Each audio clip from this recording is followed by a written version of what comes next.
नमस्कार मित्रमैत्रिणींनो, जर तुम्हाला आपल्या चॅनलवरच्या कथा आवडत असतील तर लाईक करत जात जा आणि चॅनलला सबस्क्राईब करून बाजूची घंटी दाबा आणि ऑलवर सेट करा. म्हणजे जेव्हा जेव्हा मी नवीन व्हिडिओ किंवा कोणतीही नवीन पोस्ट अपलोड करेन तेव्हा ती सगळ्यात आधी तुमच्यापर्यंत पोहोचेल. धन्यवाद. तर वळूया आपल्या कथेच्या पुढच्या भागाकडे. नको आधी अक्षूचं लग्न होऊ दे, त्यानंतर आपण आपलं नातं सगळ्यांसमोर आणूयात. मला अक्षताच्या लग्नात कोणताच अडथळा नकोय, ती बोलली. तशी त्याने नकारार्थी मान हलवली. बरं ठीक आहे, पण मग असं नाराज नाही राहायचं, ओके? मी आहे ना तुझ्यासोबत, मग खुश राहायचं, तो तिला दटावून बोलला. ओके सर, ती एकदम सॅल्यूट मारून बोलली. तसा तो डोळे बारीक करून तिच्याकडे पाहू लागला. त्यावर हसली ती. ओ माय क्यूट सडू, चल आता, ती हसून बोलली. तसा मग तो पण हसला आणि ते दोघेही वाड्याच्या मागे आले. आता पुढे. आधीने एकदा अक्षयकडे पाहिलं, पण तो मात्र पुन्हा फोनवर बिझी होता. तशी त्याने नकारार्थी मान हलवली आणि मग तो अनुकडे जाऊन बसला. ते दोघेही गप्पा मारत होते. आधी नेक्स्ट वीक आम्ही जातोय परत, अनु बोलली. हा ताई, लगेचच चाललात तुम्ही? थांब ना अजून, आधी बोलला. नाही अरे, आता पुन्हा 2 महिन्यांनी यावंच लागणार आहे ना अक्षूच्या लग्नात, तेव्हा जीजू पण येणार आहेत तुझे, अनु बोलली. ओके, आधी बोलला. आधी एक विचारू, अनु बोलली. हो ताई, विचार ना, आधी हसत बोलला. मी किती दिवसांपासून बघते, तू थोडा चेंज वागतोयस, म्हणजे खूपच खुश दिसतोय मला. म्हणजे आधी पण तू खुशच असायचा, पण मॉम बोलायची की अख्खा दिवस ऑफिस असायचं तुझं, पण ह्या काही दिवसात मला तू रिलॅक्स जाणवतोय. म्हणजे आजचंच बघ ना, पिकनिक पण तूच अरेंज केलीस. कोई तो बात है, अनुने विचारलं. तसा आधी कालातच हसला. पण आता तिला काय सांगणार होता तो, की तो चक्क प्रेमात पडलाय? नो, आपल्या युविका मॅडमने अजून तरी कोणाला नाही सांगायचं असं प्रॉमिस घेतलं होतं त्याच्याकडून. ताई, आता काहीच विचारू नको, पण जेव्हा तू अक्षूच्या लग्नाला येशील ना, तेव्हा मी तुला नक्की सांगेन, प्रॉमिस, तो हसून बोलला. ओ, इतका ब्लश होतोय तू तर, म्हणजे पाणी नक्कीच कुठेतरी मुरतंय. काही हरकत नाही, मी वाट पाहीन. तू खुश आहेस ना, माझ्यासाठी तेवढंच बस आहे, ती त्याच्या केसांमधून हात फिरवत बोलली.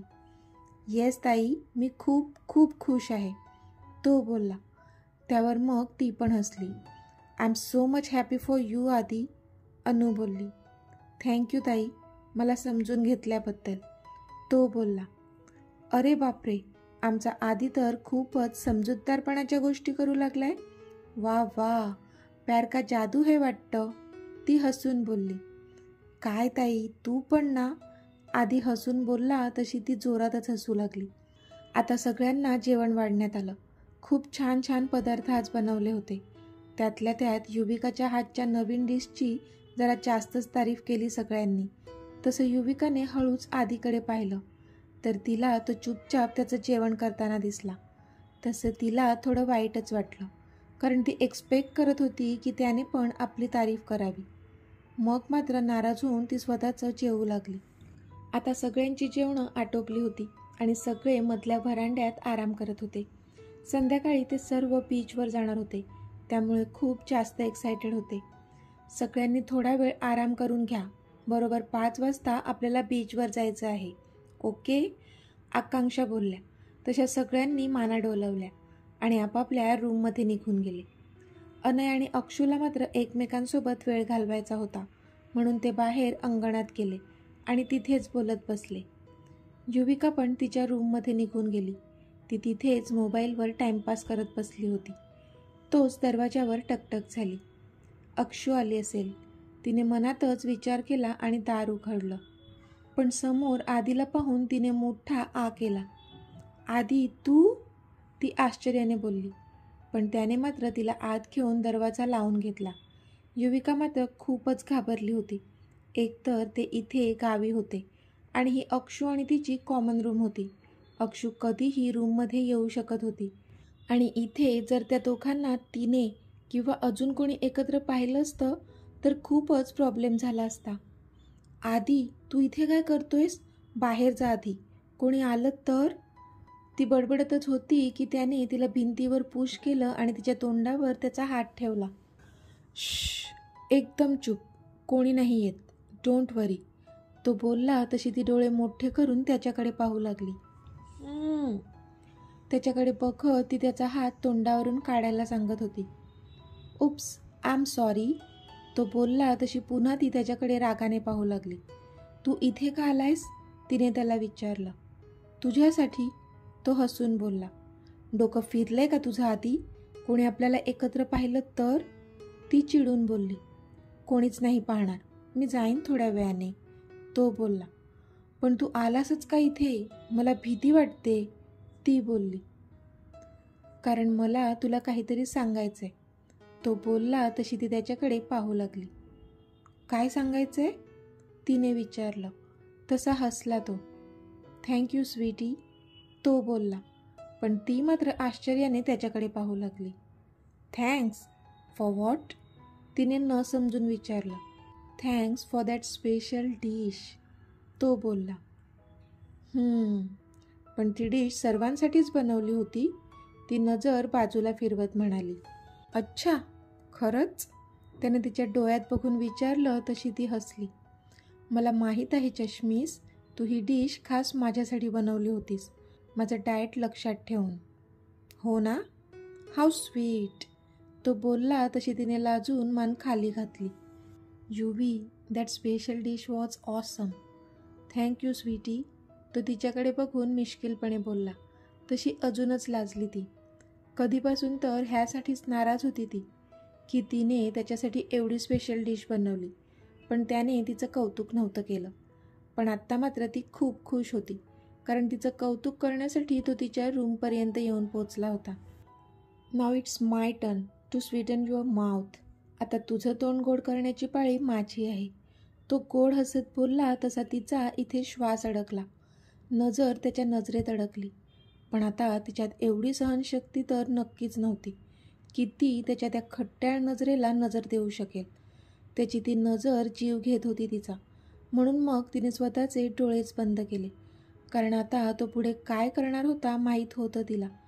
अचानक हृदय खूप जोरात धडधड करू लागलं होतं. ह्या सगळ्या फिलिंग्स तिला आवडतही होत्या, पण नक्कीच ह्याने एखाद दिवशी आपलं हार्ट बंद पडेल की काय असंच वाटत होतं तिला.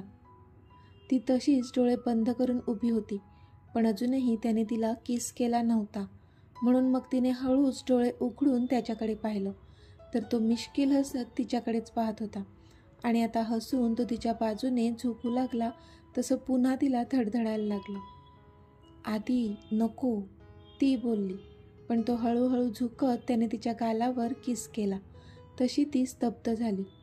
आधी, कोणीतरी येईल प्लीज, ती डोळे मिटून बोलत होती, पण त्याला प्रतिकार करत नव्हती ती. त्याने मग तिच्या कानावर किस केला. तसा तिने त्याचा शर्ट हाताने घट्ट पकडला. तो अजून थोडा खाली झुकून त्याने तिच्या गळ्यावर किस केला. तेव्हा मात्र तिचे पेशन्स संपले आणि तिने त्याला कच्च मिठी मारली. दोघेही एकमेकांचा स्पर्श अनुभवत होते. पण आता तिला भान आलं. तशी हळूहळू ती त्याच्या मिठीमधून बाजूला झाली. ती कानामागे केस सारत खाली मान घालून बोलली. तिला आता काय बोलू कळत नव्हतं. हे नेहमीचंच होतं तिचं. त्याच्या स्पर्शात नेहमी विरघळून जात असे ती, आणि आत्ताही तेच झालं होतं. चल मी जातो आता, संध्याकाळी भेटू, बाय, तो बोलला आणि जाऊ लागला. त्याला कळत होतं की आता ती खूप जास्त लाजली आहे. आधी, तिने त्याला आवाज दिला तसा थांबला तो. थँक्यू, ती बोलली. तसा तो तिच्याकडे पाहतच राहिला. म्हणजे आता कशासाठी थँक्यू म्हणत होती ती? Thank you for coming in to my life, thank you for making my life beautiful.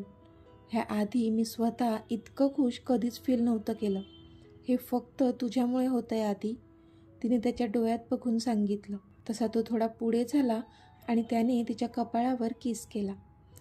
आणि आता आयुष्यभर तू असंच फील करशील, ही जबाबदारी माझी, लव्ह यू, तो बोलला. तशी हसली ती. बाय स्वीटी, तो बोलला आणि तिथून निघून गेला. युविका पण आता खुश होती. कधीपासून त्याने कौतुक न केल्याने तोंड पडलं होतं तिचं. पण आत्ता मात्र चेहऱ्यावर लाखो गुलाब फुलले होते तिच्या. आता संध्याकाळ झाली होती आणि सगळेच जण बीचवर जाण्यासाठी रेडी झाले होते. तिथे खायला आणि खेळायला लागणारं सगळं साहित्य त्यांनी घेतलं होतं. आधीने ब्लॅक कलरचं टी शर्ट आणि व्हाईट 3/4 घातली होती. त्या ब्लॅक टी शर्टवर त्याचा गोरा रंग अजूनच उठून दिसत होता. खूपच हॉट दिसत होता तो त्या अटायरमध्ये. धावत जाऊन त्याला घट्ट मिठी मारावीशी वाटली तिला त्या क्षणी.